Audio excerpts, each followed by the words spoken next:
Butter, Rice, and the Shoes by the Door by Kateb Nuri Alim Shuna. Welcome to the pot, y'all. Pull up a chair and hush that mouth unless it's saying grace or asking for seconds.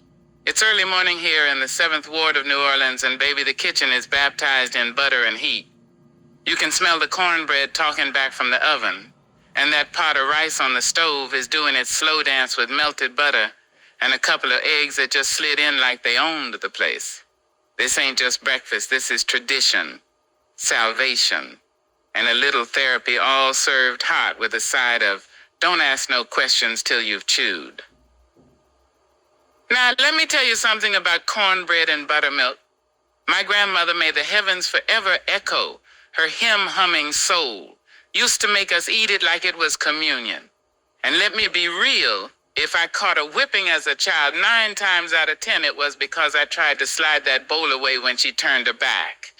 That thick, cold buttermilk with a chunk of cornbread sitting in it like it was royalty.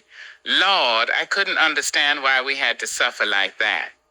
But now, I'd give my best pair of shoes just to sit at that table again, feeling the warm sting of a wooden spoon more out of love than punishment, and tasting poverty-seasoned grace in every bite.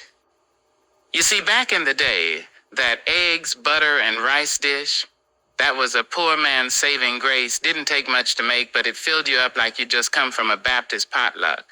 A little salt, a little stir, and that was love on a plate. It didn't need to be fancy, just needed to be made with care, and made by hands that knew struggle and sacrifice.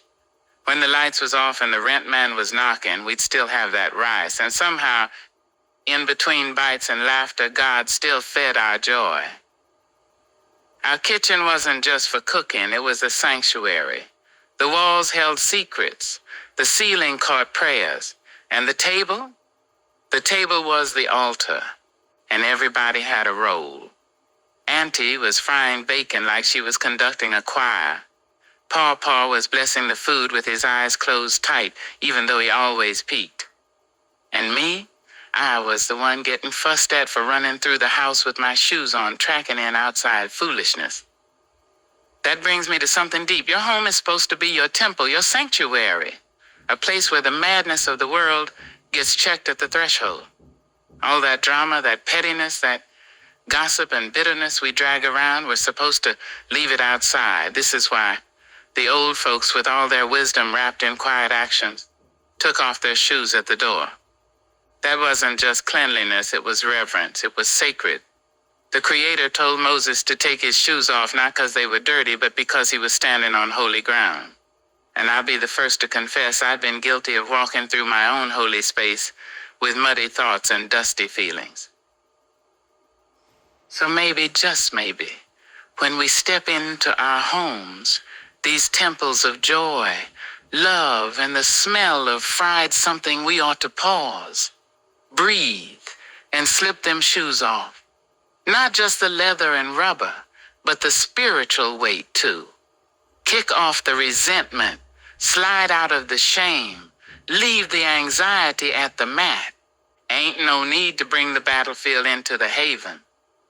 And in case you forgot, let me tell you a little parable my grandmother used to serve up right alongside her sweet tea. There once was a hen who laid golden eggs, but folks were so busy chasing treasure out in the world, they didn't even see her sitting in their own backyard. She clucked, she waited, she laid, but they kept looking past her, thinking riches was somewhere else. One day she flew off, tired of being overlooked, and they say they still looking for her, blind to the blessings they already had.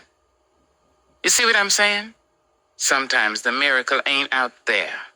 It's in the cornbread, in the scrape of the wooden spoon, in the way Grandma folded her apron, or how Uncle popped you on the head with the newspaper just to say he loved you.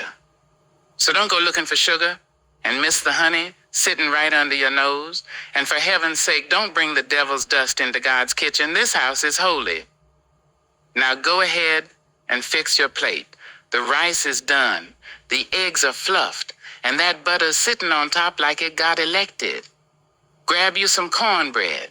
Pour you a glass of buttermilk if you're brave. And remember, around here we don't just eat. We feed souls. And take off them shoes. I just hope your feet don't smell until next time. Laissez les bons temps rouler.